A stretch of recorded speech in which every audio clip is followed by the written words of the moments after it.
Merhaba arkadaşlar, örgü kanalıma hoş geldiniz. Kız bebeklerimiz için hem örgüsü çok kolay hem de şık böyle tığ işi fırfırlı bir bebek şortu hazırladım. Bugün bunun anlatımını sizlerle paylaşmak istiyorum. Arka görüntüsü bakın bu şekilde. Askılar ile buradan takıyoruz bakın. 2 askı yaptım. Kullanışlı oldu böylece. Manken bebeğimin üzerinde görün diye bebeğin üzerine giydirdim. Bakın bu şekilde çok şık ve çok güzel gördüğünüz gibi. Örgüsü de çok kolay. Bir günde örüp bitirebileceğiniz bir model arkadaşlar.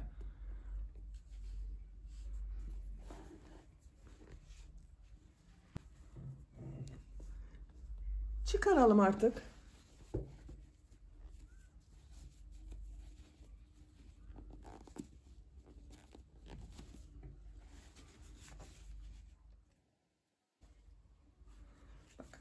Bu şekilde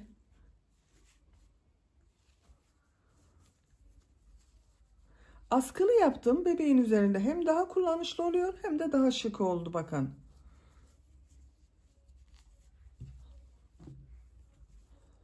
Örgüye bel örgüsü için zincir yaparak başlıyoruz.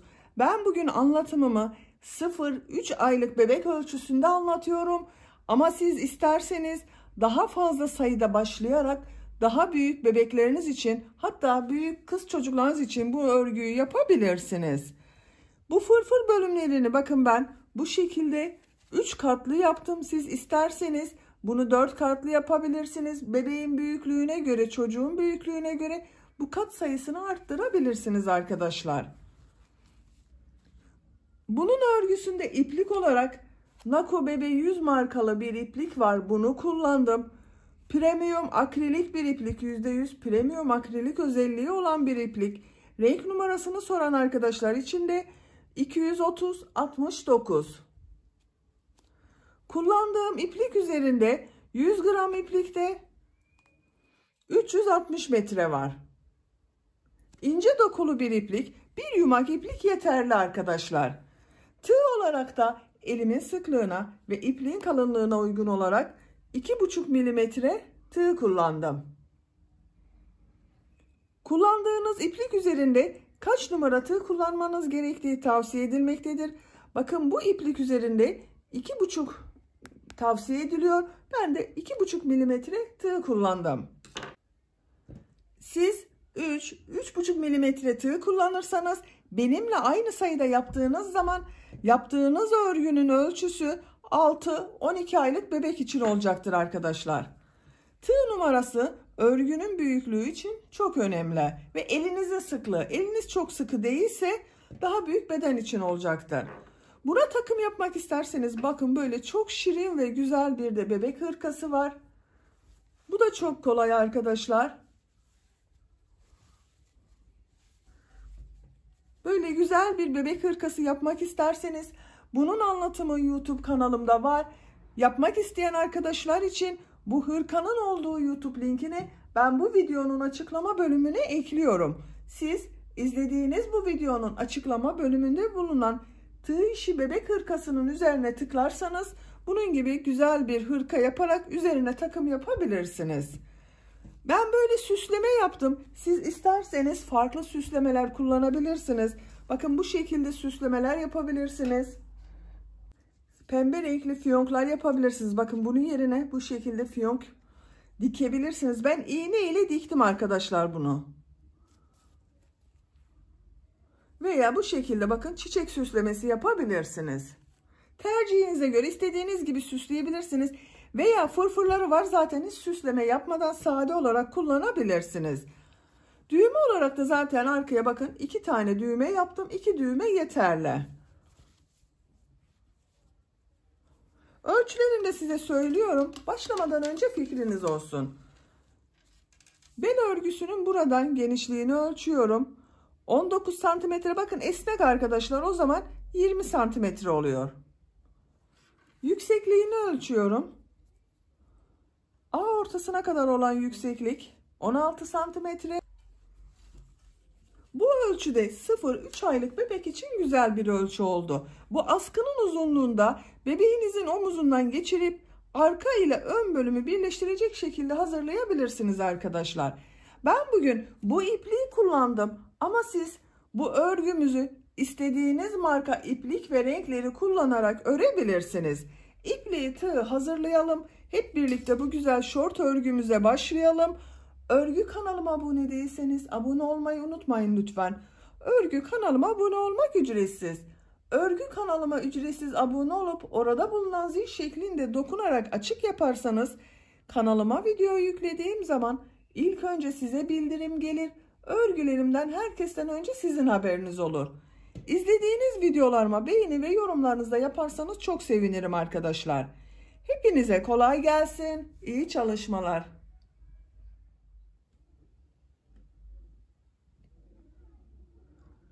Örgüye bel örgüsü için zincir yaparak başlıyorum. İlk ilmeği bakın yavaş gösteriyorum. Ben bu şekilde yapıyorum. Size nasıl kolay geliyorsa ilk ilmeği öyle yapabilirsiniz. Zincirleri yapmaya başlıyorum. Çok sık olmayan zincirler yapalım arkadaşlar.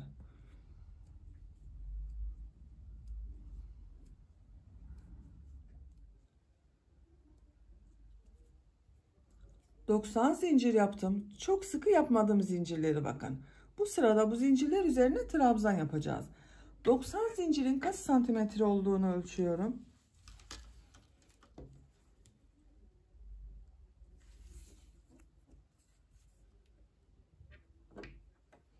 36 santimetre zincir uzunluğu var. Benim elimin sıklığına, ipliğin kalınlığına göre 36 santimetre için 90 zincir yaptım arkadaşlar.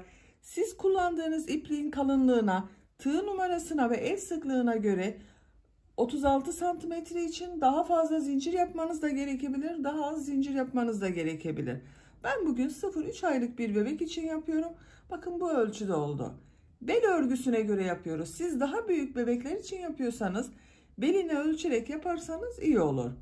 Ben bugün ince bir iplik kullanıyorum. Nako Bebe 100 ipliğini kullanıyorum. Kullandığım iplik üzerinde 100 gram iplikti. 360 metre iplik var. İnce dokulu bir iplik arkadaşlar bakın. Tığ olarak da 2,5 milimetre tığ kullanıyorum. 3 zincirde dönüş için yapıyorum. 1, 2, 3. Tığ üzerine iplik alıyorum. 3 ilmek atlıyorum. 1, 2, 3. 4. ilmek içine trabzan yapıyorum. Diğer zincirler üzerine de trabzan yaparak devam ediyorum. Her zincir üzerine bir trabzan yapıyorum.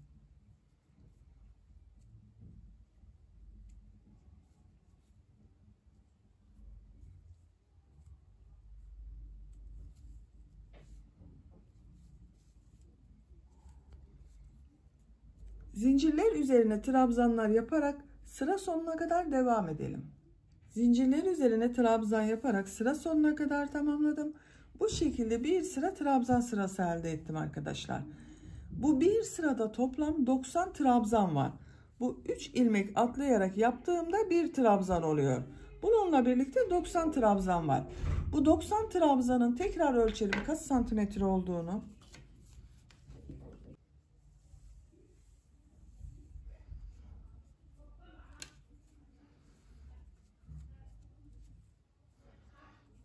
...37 santimetre bakın trabzan uzunluğu var.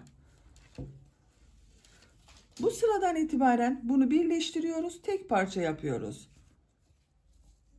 Elimle düzeltiyorum bakın bu şekilde.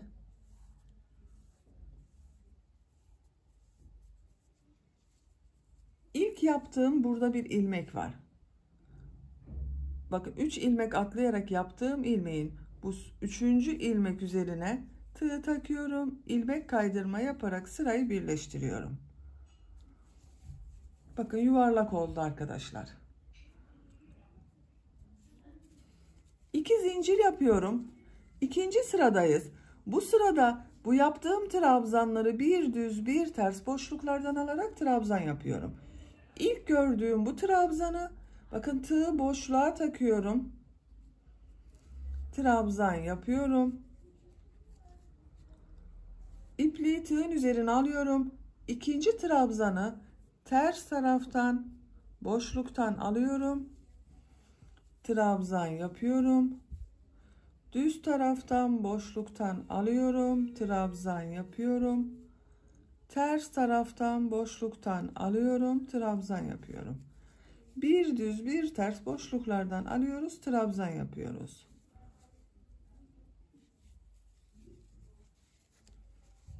Bu şekilde bakın bir görüntü elde ediyoruz. Sıra sonuna kadar devam edelim.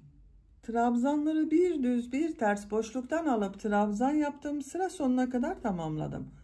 Son ilmek ile ilk yaptığım bu ilmeği ilmek kaydırma yaparak sırayı birleştiriyorum. Bakın bu şekilde yapıyorum. Sıra başında yaptığım bu iki zincirde ters tarafta görünen trabzan oldu. Düz taraftan boşluktan alarak trabzan ile başladım. Sıra sonunda da düz taraftan boşluktan aldım, trabzan yaptım. Bu iki zincirde ters tarafta görünen trabzan oldu. İki zincir yapıyorum. Bu sırada bu trabzanları nasıl görüyorsan o şekilde boşluktan alarak trabzan yapacağız. İlk bakın düz görüyorum. Düz taraftan boşluktan alıyorum, trabzan yapıyorum. Ters tarafta görüyorum. Ters taraftan boşluktan alıyorum, trabzan yapıyorum. Düz tarafta görüyorum. Düz taraftan boşluktan alıyorum, trabzan yapıyorum.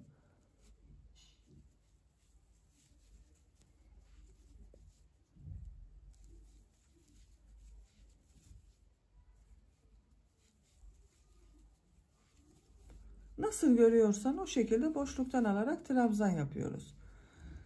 Birinci sırada yaptığımız bu trabzan sırasında bulunan bakın burada açıklık var. Bunu da şu şekilde birleştiriyorum. Bakın ipliğin ucu orada duruyor. Şu ilmeğe tığ takıyorum. İpliği içinden geçirdim. Burada bir ilmek yapıyorum bakın şu şekilde. İlk sırayı birleştirdim. Bakın hiç açıklık kalmadı orada. Bu sırada trabzanları nasıl görüyorsan o şekilde boşluktan alıp trabzan yapalım. Sıra sonunda ilmek kaydırma yaparak sırayı birleştirelim. Bir sonraki sırada yine trabzanları nasıl görüyorsan o şekilde boşluktan alarak trabzan yapalım. Tercihinize göre 4 sıra 5 sıra yapabilirsiniz bunu arkadaşlar. Bel örgüsünü tamamlayalım gelelim. Bel örgüsü için 4 sıra bir düz bir ters örgü yaptım. Sıra sonunda ilmek kaydırma yaparak sırayı birleştirdim. Bakın arkadaşlar, birinci sırada 90 trabzan yaptım. İkinci sırada bu trabzanları bir düz bir ters boşluktan aldım, trabzan yaptım. 3 ve 4. sırada da trabzanları nasıl görüyorsan o şekilde boşluktan alarak trabzan yaptım. Bel örgüsü bakın bu şekilde oldu. Esnek bir yapısı var. Bu sıradan itibaren gövde bölümüne başlıyoruz. Gövde bölümünü yarım trabzan şeklinde yapıyorum. Bir zincir yapıyorum. Örgüyü çeviriyorum. Bakın örgünün ters tarafı. Tığın üzerine iplik alıyorum. Bu ilk ilmek üzerine yarım trabzan yapıyorum. Yarım trabzanı bilmeyen arkadaşlar için gösteriyorum. Bakın bu şekilde yapıyorum. Tığ üzerine iplik alıyorum. İlmeğe tığı takıyorum. İlmek aldım. Çektim. Tığ üzerinde 3 ilmek var. İlmek alıyorum. 3'ün içinden bir defa da çekiyorum. Trabzan yapıyor gibi yapıyoruz ama 2 defa da çıkarmıyorum. Bir defa da çıkarıyorum. Yarım trabzan oluyor.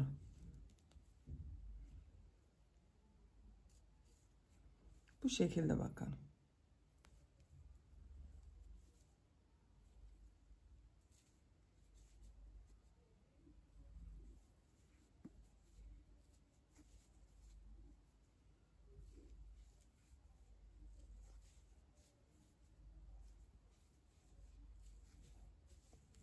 Düz tarafının görüntüsü de böyle arkadaşlar.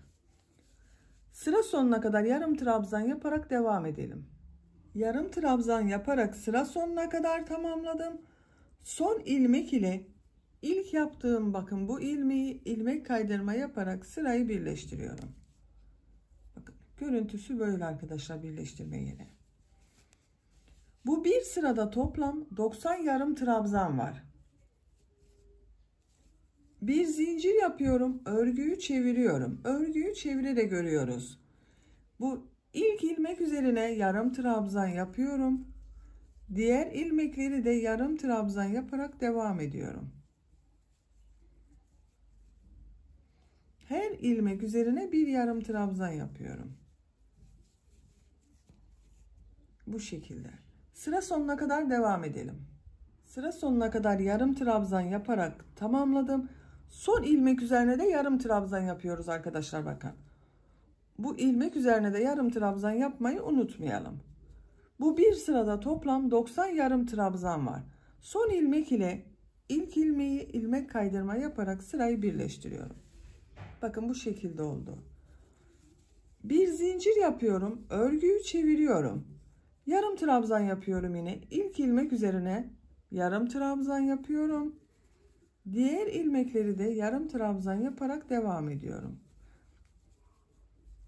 Sıra sonunda mutlaka çevireceğiz arkadaşlar. Örgüyü çevirerek örüyoruz.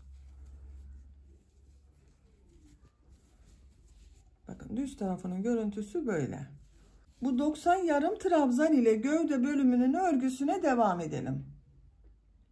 Gövde örgüsünü bel örgüsünden itibaren 12 sıra yarım trabzan olarak tamamladım. Sayıyorum. 1, 2, 3, 4, 5, 6, 7, 8, 9, 10, 11, 12. Santimetre olarak da ölçüyorum arkadaşlar. Bakın şu şekilde ölçüyorum. 10 santimetre yükseklik var.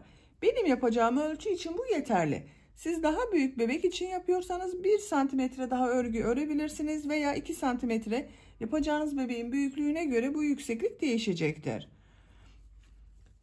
Burada ipliği kesiyorum bakın. Sıra sonunda ilmek kaydırması yaptım. İpliği burada kesiyorum.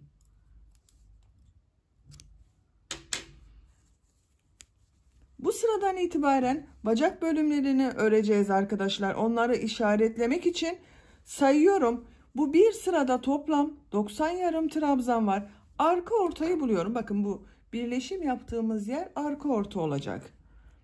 Arka bölüm için 34 yarım trabzan gerekiyor bana. Buradan sayıyorum bakın.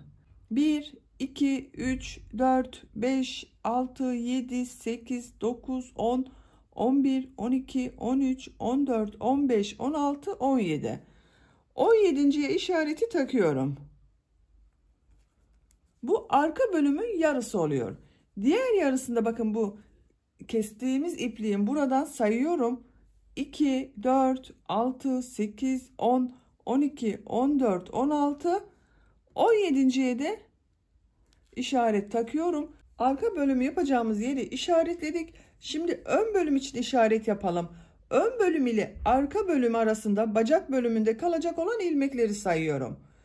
2, 4, 6, 8, 10, 12, 14, 15.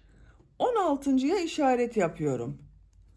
Bakın bu iki bölüm ön bölüm ile bacak bölümü arasında olacak yer boşluk arkadaşlar. Bu işareti yaptığım yerden itibaren sayıyorum. 2, 4, 6, 8, 10, 12, 14, 16, 18, 20, 22, 24, 26. 26.'ya da işaret yapıyorum. Bu arada bulunan bakın iki işaret arasında olan işaret de içinde 26 ilmek ön bölüm için olacak. İki arada kalanı sayıyorum bakın. 2, 4, 6, 8, 10, 12, 14, 15. Bu iki arada da 15 ilmek kaldı. Burada da 15 ilmek kaldı. Şöyle bir kontrol edelim. Bakın bu sarı ile yaptıklarım ön bölümün işaret yerleri. Yeşil renk ile yaptıklarım arka bölümün işaret yerleri. İlk önce arka bölümün örgüsünü örelim. Arka bölüme başlıyorum. Bakın örgünün geliş yönüne bakıyorum. Ters taraftan yapmam gerekiyor. Bu yeşil ile işaret yaptığım bu ilmekten bir defa ilmek yapıyorum. Bir zincir yaptım. Tığın üzerine iplik alıyorum. Aynı ilmeğe yarım trabzan yapıyorum. Diğer ilmekleri de yarım trabzan yaparak devam ediyorum.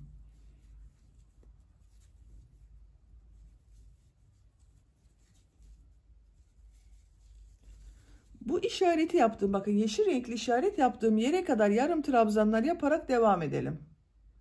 İşaret yaptığım yere kadar yarım trabzanları tamamladım. Bu iki işaret arasında bakın 34 yarım trabzan oldu arkadaşlar. Bakın işaret yaptığım yerde yarım trabzanı yaptım. Bir zincir yapıyorum. Örgüyü çeviriyorum. Bu sıradan itibaren sıra başında ve sıra sonunda bir ilmek kesmesi yapacağız. Tığın üzerine iplik alıyorum. Bu ilk ilmeği atlıyorum. İkinci ilmek içine yarım trabzan yapıyorum. Diğer ilmekleri de yarım trabzan yaparak devam ediyorum. Sıra sonunda 2 ilmek kalasıya kadar devam edelim. Yarım trabzanlar yaparak sıra sonuna kadar tamamladım. Sıra sonunda 2 ilmek kaldı. 1, 2. Burada yarım trabzan kesmesi yapıyorum. Tığın üzerine iplik alıyorum. İlmeğe tığı taktım, ilmek aldım, bekletiyorum, çıkarmıyorum. Son ilmeğe tığı takıyorum, ilmek aldım, çıkardım. Tığın üzerinde 4 ilmek var. İlmek alıyorum, hepsini içinden bir defa da çekiyorum. 2 ilmek tek ilmek oldu bakın arkadaşlar. Sıra başında bir atlama yaptım, kesme yaptım. Sıra sonunda da 2 ilmeği birlikte yaparak kesme yaptım. Bir sıra üzerinde toplam 32 ilmek var. Bir zincir yapıyorum, örgüyü çeviriyorum. Tığın üzerine iplik alıyorum. İlk ilmeği atlıyorum. İkinci ilmeğe yarım trabzan yapıyorum. Bu atlama yaptığım kesme oluyor. Diğer ilmekleri de yarım trabzan yaparak devam ediyorum.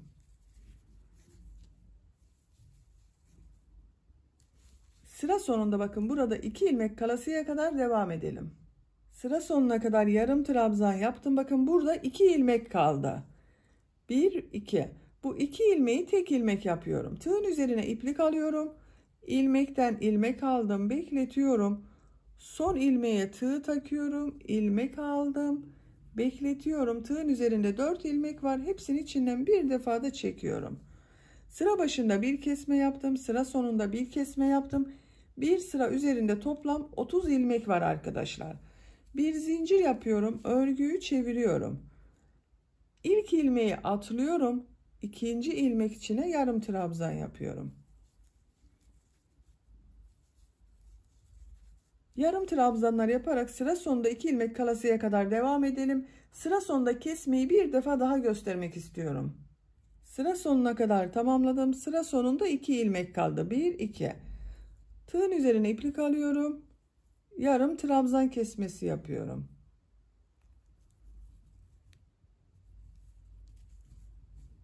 Bu bir sırada toplam 28 ilmek var arkadaşlar.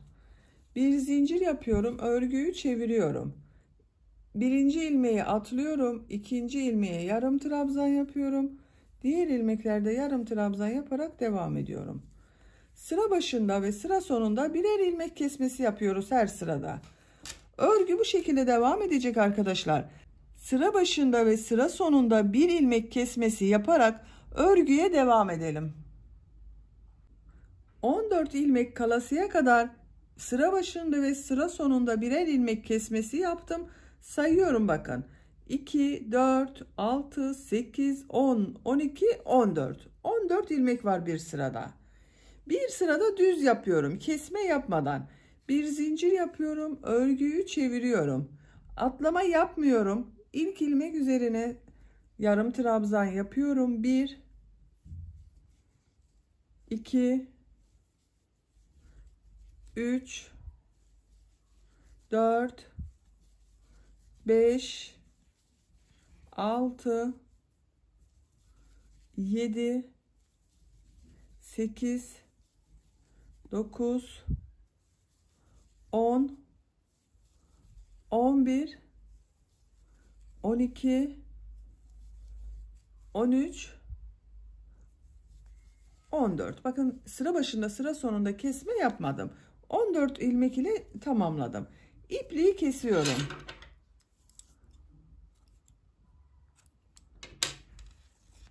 Arka bölümün örgüsünü bitirdim.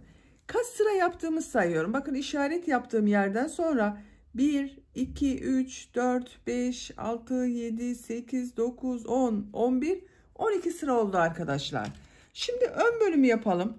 Ön bölümde de yine sıra başında sıra sonunda kesmeler yapacağız. Bakın yine örgünün gelişine bakıyorum. Sarı renk ile yaptıklarım ön bölüm için işaret yaptığım yerlerde. Bu işaret yaptığım ilmekten bir defa ilmek yapıyorum. Tığın üzerine iplik alıyorum. Aynı ilmeğe yarım trabzan yapıyorum. Bakın işareti yaptığım yere yaptım trabzanı. Diğer ilmeklerde yarım trabzan yaparak devam ediyorum. Bu işareti yaptığım yere kadar devam edelim. İşaret yaptığım yere kadar yarım trabzanı yaptım. Bakın işaret yaptığım ilmeğe de yarım trabzan yaptım arkadaşlar. Bu iki işaret arasında toplam 26 yarım trabzan var. Bir zincir yapıyorum, örgüyü çeviriyorum. Bu sıradan itibaren sıra başında ve sıra sonunda bir ilmek kesmesi yapacağız. Aynı arka bölümde yaptığımız gibi. Tığın üzerine iplik alıyorum. Bir ilmeği atlıyorum, ikinci ilmeğe yarım trabzan yapıyorum. Diğer ilmekleri de yarım trabzan yaparak devam ediyorum. Sıra sonunda 2 ilmek kalasıya kadar devam edelim. Sıra sonunda 2 ilmek kalasıya kadar yarım trabzanları yaptım. Bu 2 ilmeği birlikte yarım trabzan yapıyorum.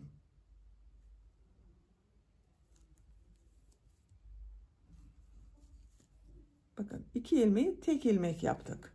Bu bir sırada toplam 24 yarım trabzan var arkadaşlar. Sıra başında ve sıra sonunda bir kesme yaptım. Bir zincir yapıyorum, örgüyü çeviriyorum. Tığın üzerine iplik alıyorum. Bir ilmeği atlıyorum, ikinci ilmeğe yarım trabzan yapıyorum. Diğer ilmekleri de yarım trabzan yaparak devam ediyorum. Sıra sonuna kadar devam edelim. Sıra sonunda 2 ilmeği birlikte yapalım.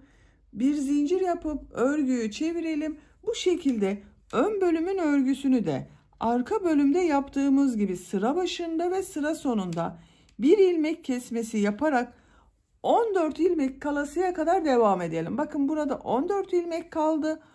Ön bölümde de 14 ilmek kalacak arkadaşlar. Ön bölümde 14 ilmek kalasıya kadar sıra başında ve sıra sonunda kesmeler yaptım. Görüntü olarak böyle oldu arkadaşlar. Bakın. Bu son sırada 14 ilmek var. Sayıyorum. 1, 2, 3, 4, 5, 6, 7, 8, 9, 10, 11, 12, 13, 14.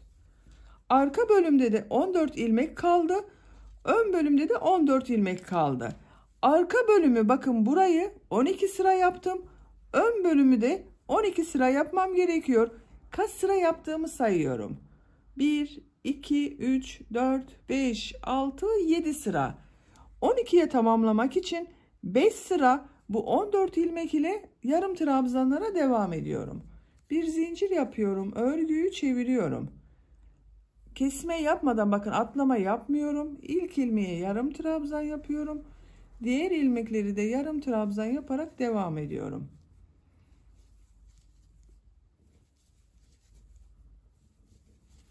Her ilmeğe bir yarım trabzan yapıyorum.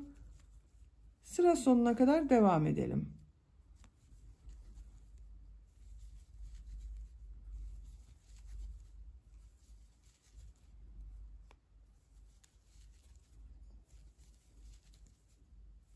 Bakın sıra sonunda da kesme yapmıyorum. Her ilmeğe bir yarım trabzan yaptım. Bu sırada yine 14 yarım trabzan var.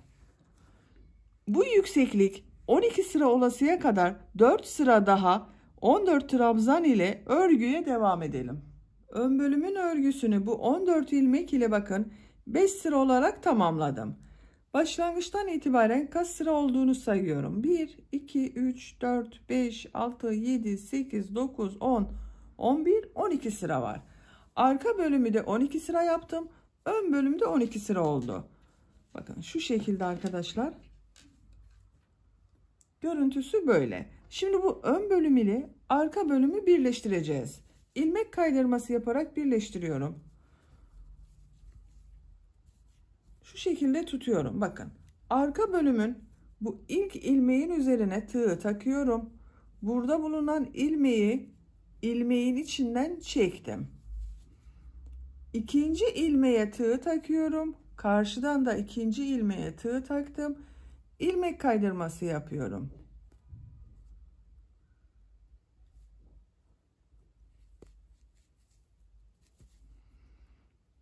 Bakın karşılıklı ilmek kaydırması yapıyorum.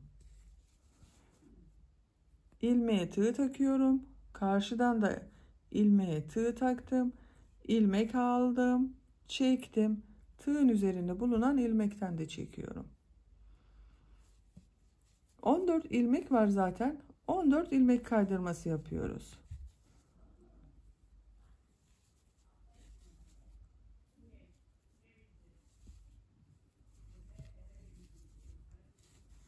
İlmeklerin karşılıklı birbirine denk gelmesi gerekiyor arkadaşlar. Atlama yapmayalım.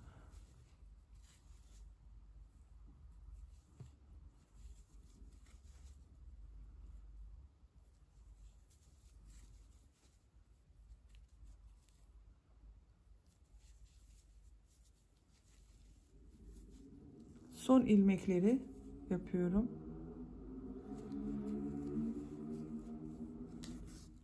Bakın. Birleştirme yaptığımız yerin görüntüsü böyle. Orta bölümün görüntüsü böyle arkadaşlar. Şimdi bacak örgülerini yapalım. Bu bacak örgülerinin çevresinden bir sıra sık iğne yapıyorum. Bakın ipliği kesmedim. Burada bekletiyorum. Örgünün düz tarafındayım. Bir zincir yapıyorum. Sık iğne yapıyorum. Gördüğüm ilmekler üzerine sık iğne yapıyorum. Her sırada bakın bir ilmek var arkadaşlar.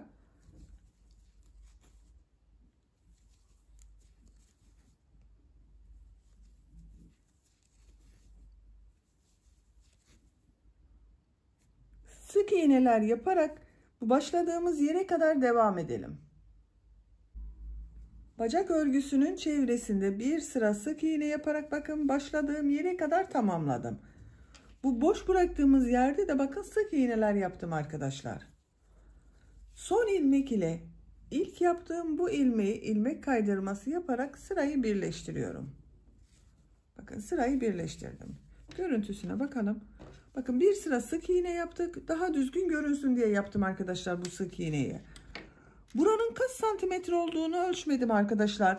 Yorumlardan bazı arkadaşlar ölçmem gerektiğini söylüyorlar. Bakın şu şekilde ölçüyorum.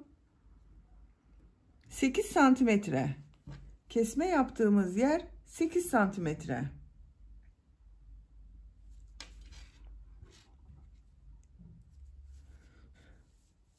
Bu sırada bu sık iğneler üzerine trabzan yapacağız. 2 zincir yapıyorum. İlk ilmek üzerine trabzan yapıyorum. Diğer ilmekleri de trabzan yaparak devam ediyorum. Her ilmeğe bir trabzan yapıyorum. 2 defada çıkarıyorum bakın arkadaşlar.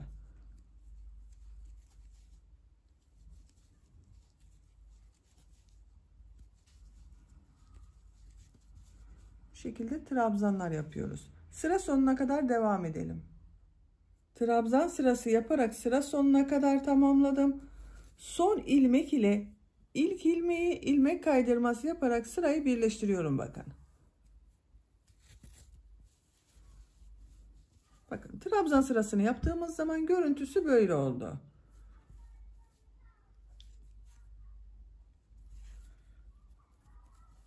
İki zincir yapıyorum. Bu sırada bu trabzanları bir düz bir ters boşluklardan alarak trabzan yapıyorum. İlk trabzanı düz taraftan boşluktan alıyorum, trabzan yapıyorum. Ters taraftan boşluktan alıyorum, trabzan yapıyorum. Düz taraftan boşluktan alıyorum, trabzan yapıyorum.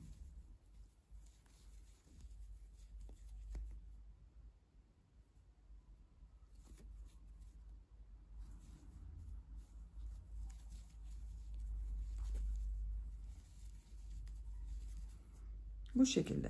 Bu bel örgüsünde yaptığımız gibi yapıyoruz arkadaşlar. Bir düz bir ters boşluklardan alıp trabzan yaparak sıra sonuna kadar devam edelim. Bu sırada trabzanları bir düz bir ters boşluktan aldım, trabzan yaptım, sıra sonuna kadar tamamladım.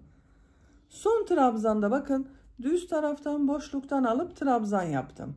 Bu ilmek ile ilk yaptığım ilmeği ilmek kaydırma yaparak sırayı birleştiriyorum.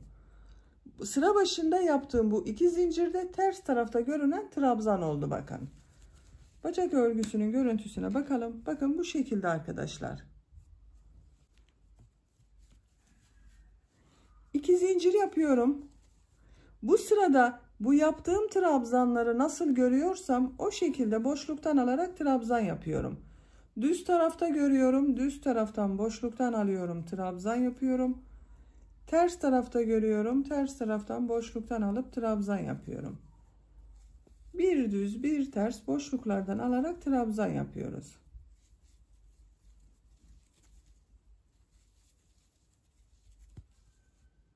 Sıra sonuna kadar devam edelim.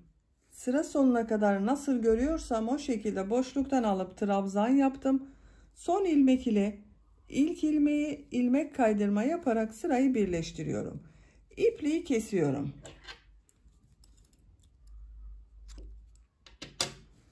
Bir bacak örgüsünü bakın böylece tamamlamış olduk arkadaşlar. Şöyle ön bölümden bakalım. Bu şekilde bir sıra sık iğne yaptım. Sık iğnenin üzerine bir sıra trabzan yaptım. İkinci sırada trabzanları bir düz bir ters boşluktan alıp trabzan yaptım. Bir sırada nasıl görüyorsam o şekilde boşluktan alarak trabzan yaptım. Bir bacak örgüsünü tamamladık. Şimdi diğer bacak örgüsünü yapalım. Bu bacak örgüsünün aynısını yapıyoruz. Bu ilmek kaydırması yaparak birleştirdiğimiz yerden başlıyorum. Bir zincir yapıyorum. Sık iğne yapıyorum. Bir sıra sık iğne yapıyorum. Bakın her trabzana bir sık iğne yapıyorum arkadaşlar. Bir sıra sık iğne yapalım. Üzerine trabzan yapalım. Bir düz bir ters örgüler yapalım. Bu bacak örgüsünün aynısı olacak.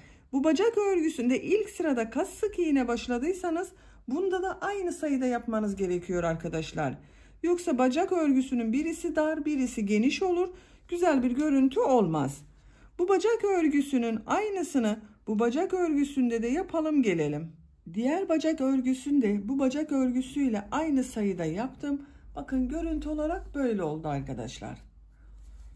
Bacak bölümü çok güzel oldu. Bakın esnek bir yapısı var. Bebeğin bacağını rahatsız etmeyecektir. Külot bölümünü bitirdik. Şimdi fırfır bölümünü yapmak istiyorum. Fırfır bölümüne bu arka bölümden başlıyorum. Bakın birleştirme yaptığımız sıra vardı. Buralardan başlıyorum. İlmekleri de bu yarım trabzanları yaparken burada oluşan bakın bir ilmekler var. Tek katlı ilmekler var. Bunlara trabzanlar yapacağız. Orta noktadan bakın birleştirme yaptığım bu ilmekten ipliği bir defa bağlıyorum.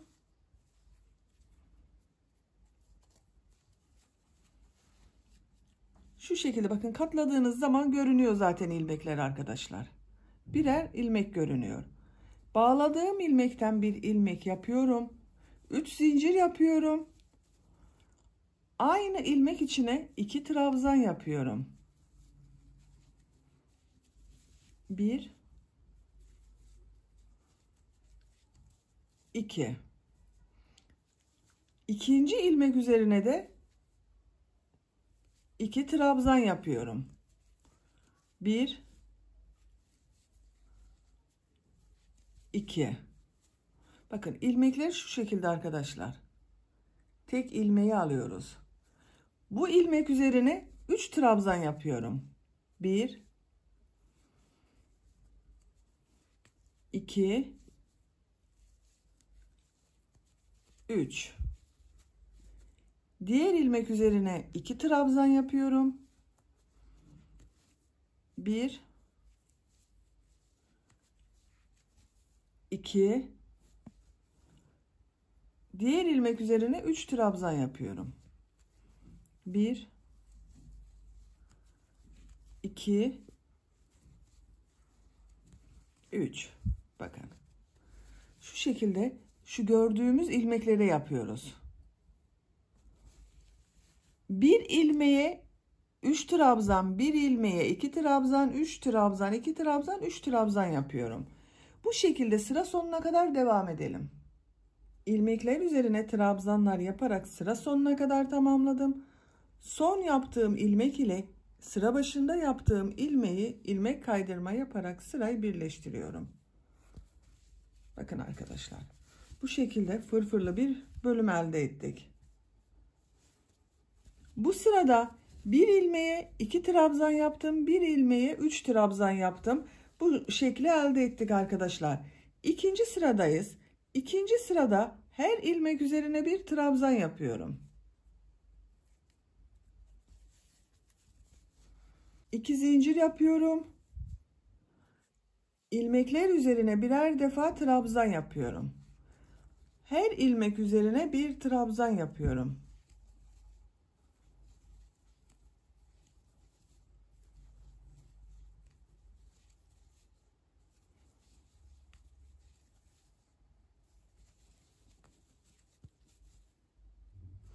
Sıra sonuna kadar devam edelim. Trabzan sırası yaparak sıra sonuna kadar tamamladım. Son ilmek ile ilk ilmeği ilmek kaydırması yaparak bakın birleştiriyorum. İpliği kesiyorum.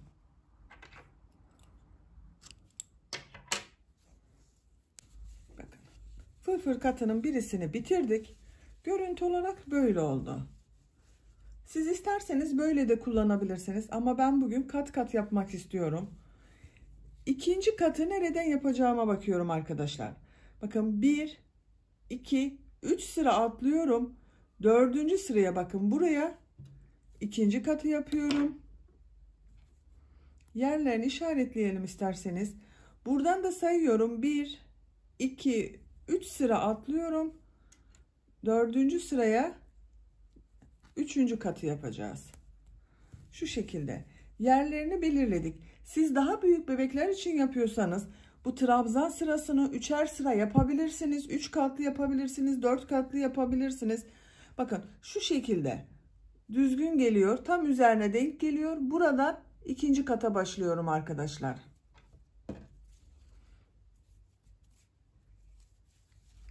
İşaret yaptığım bu ilmeğin bu sıradan ipliği bağlıyorum.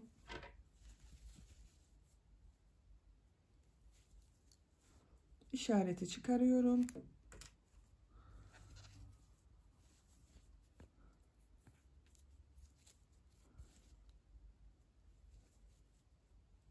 Bir ilmek yaptım. 3 zincir yapıyorum. Aynı ilmeğe 2 trabzan yapıyorum. İkinci ilmek üzerine 2 trabzan yapıyorum. 1, 2, diğer ilmek üzerine 3 trabzan yapıyorum. Bir ilmeğe 2 trabzan yapıyorum. Bir ilmeğe 3 trabzan yapıyorum. Bu ilmek üzerine de 2 trabzan yapıyorum. Bu şekilde. Sıra sonuna kadar yapalım. İlmek kaydırması yapalım. Birleştirelim. İkinci sırada da her ilmek üzerine bir trabzan yapalım. Bunun aynısı olacak arkadaşlar. Bu gövde bölümünde istediğiniz kadar kat sırası yapabilirsiniz.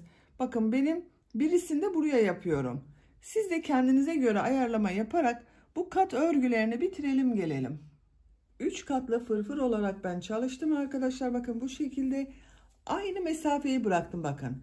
2 fırfır bölümü arasında aynı sayıda sıra bıraktım. Bakın çok şirin ve çok güzel oldu. Gördüğünüz gibi. Bu şekilde kullanıma hazır ama ben buna askı yapmak istiyorum. Şu şekilde orta noktayı buluyorum askıların yerini işaretlemek için. Bakın arka orta burasıydı, birleştirme yaptığımız yer. Şu şekilde katlıyorum. Şuraya bir işaret takıyorum. Ön ortası burası arkadaşlar. Askı için nereden başlayacağımı sayıyorum. Bakın bu kabarık görünen örgüleri sayıyorum bunlara. 1, 2, 3, 4. 5.'ye işaret yapıyorum. Buradan da sayıyorum. 1, 2, 3, 4, 5.'ye işaret yapıyorum. Buralardan askılar olacak arkadaşlar. Bu arası boş kalacak. Ön bölümden yapıyorum askıları. Arka bölümde birleştireceğiz. Bu işaret yaptığım yerden ipliği bir defa bağlıyorum. Bakın şu şekilde bir ilmek yapıyorum. 3 zincir yapıyorum. Bu 7 trabzanı nasıl görüyorsak öyle yapacağız. Bakın bu da bir trabzan arkadaşlar. 3 zincir yaptım. Ters tarafta görüyorum. Ters taraftan boşluktan alıyorum. Trabzan yapıyorum. Düz tarafta görüyorum. Düz taraftan boşluktan alıyorum. Trabzan yapıyorum.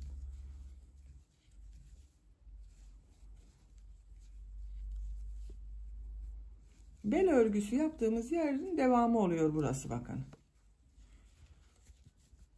Böyle bak.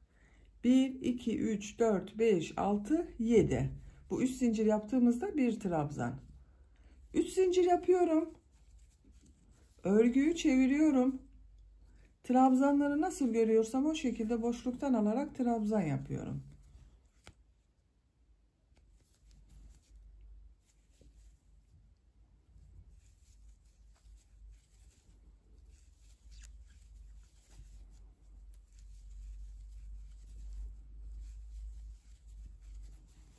Bakın 3 zincir yaptığım trabzanı da boşluktan alıyorum, trabzan yapıyorum. 3 zincir yapıyorum, örgüyü çeviriyorum. Yine nasıl görüyorsam o şekilde boşluktan alarak trabzan yapıyorum.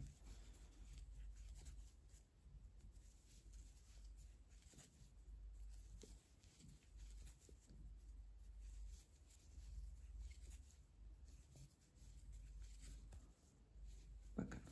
Görüntüsü böyle oluyor askının.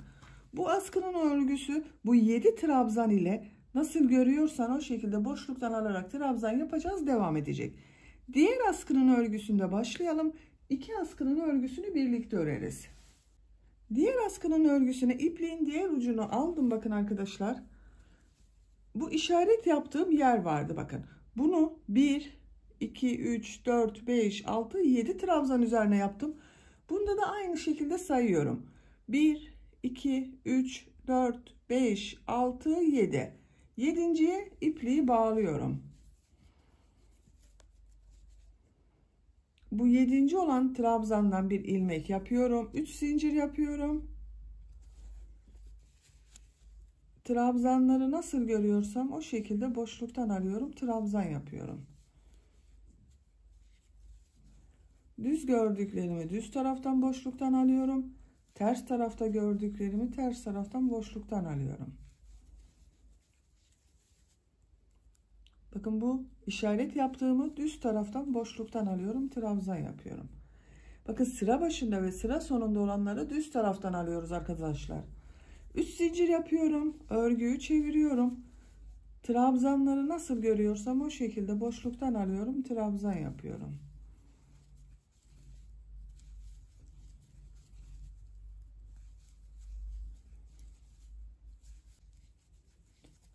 Sıra sonunda bu 3 zincir yaparak yaptığım trabzanı bakın boşluktan alıyorum. Trabzan yapıyorum. 3 zincir yapıyorum. Örgüyü çeviriyorum. Nasıl görüyorsam o şekilde boşluktan alarak trabzan yapıyorum.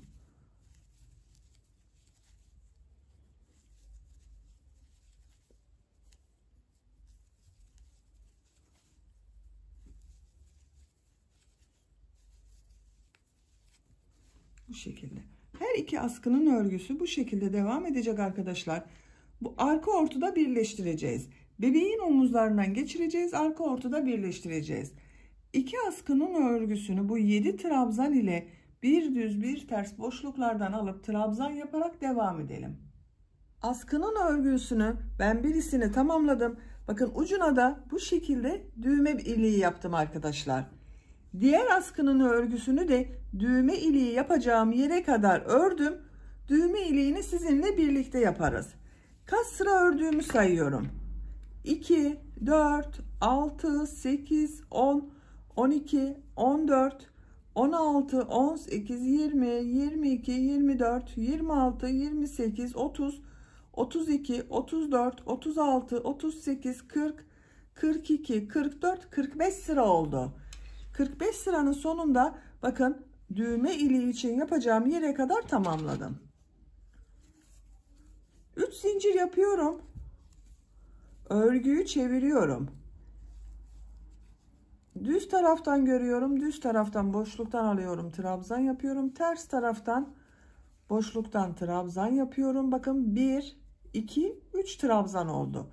Bir zincir yapıyorum. Tığ üzerine iplik alıyorum. Bir ilmeği atlıyorum. Diğer ilmeği boşluktan alıyorum. Trabzan yapıyorum.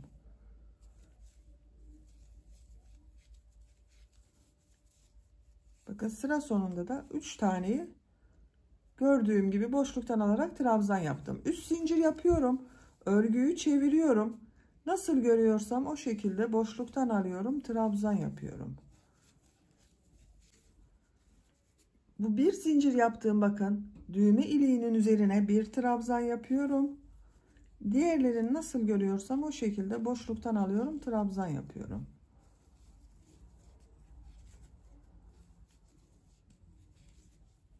Düğme iliğinin yeri belli oldu bakın.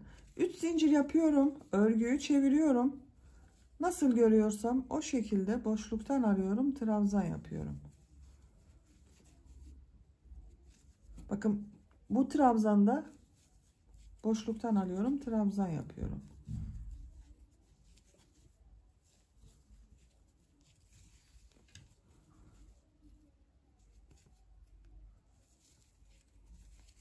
Düğme iliğinden sonra 2 sıra yaptım. İpliği kesiyorum.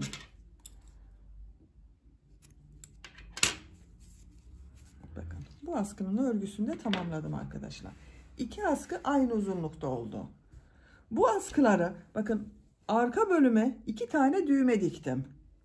Bu arka ortadan sonra bakın eşit aralıklarla 2 düğme diktim.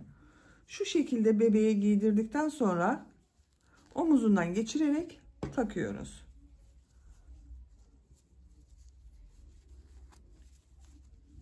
Burası arka bölüm. Ön bölümün görüntüsü bakın böyle. Böylece bitirmiş olduk. Bakın çok şık ve çok güzel oldu. Çok da pratik. Bitmiş olarak ölçülerini söylüyorum size. Bel örgüsünün buradan genişliğini ölçüyorum. 19 santimetre. Yüksekliğini ölçüyorum. 11 santimetre. Orta yüksekliğini ölçüyorum. 16 santimetre. A ortasını ölçüyorum. 10 santimetre. Askılarını da ölçelim arkadaşlar. Sayı verdim ama ölçümü söylemedim.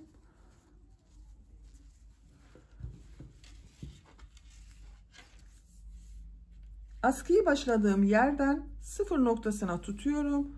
Ölçtüğüm zaman 30 santimetre yükseklik var.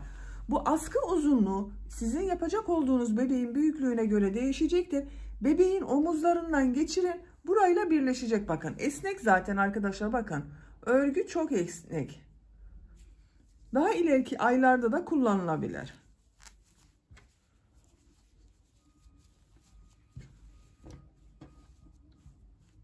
Çok şirin oldu. Böylece bir örgü anlatımının da sonuna gelmiş oldum. Beni dinlediğiniz ve izlediğiniz için hepinize çok teşekkür ederim. Örgü kanalıma abone değilseniz abone olmayı unutmayın lütfen. Örgü kanalıma abone olmak ücretsiz. Örgü kanalıma ücretsiz abone olup orada bulunan zil şeklinde dokunarak açık yaparsanız kanalıma video yüklediğim zaman ilk önce size bildirim gelecek. Örgülerimden herkesten önce sizin haberiniz olacaktır. İzlediğiniz videolarıma beğeni ve yorumlarınızı da yaparsanız çok sevinirim arkadaşlar. Sizlerle yeni örgülerde görüşmek dileğiyle. Hoşça kalın, sevgiyle kalın.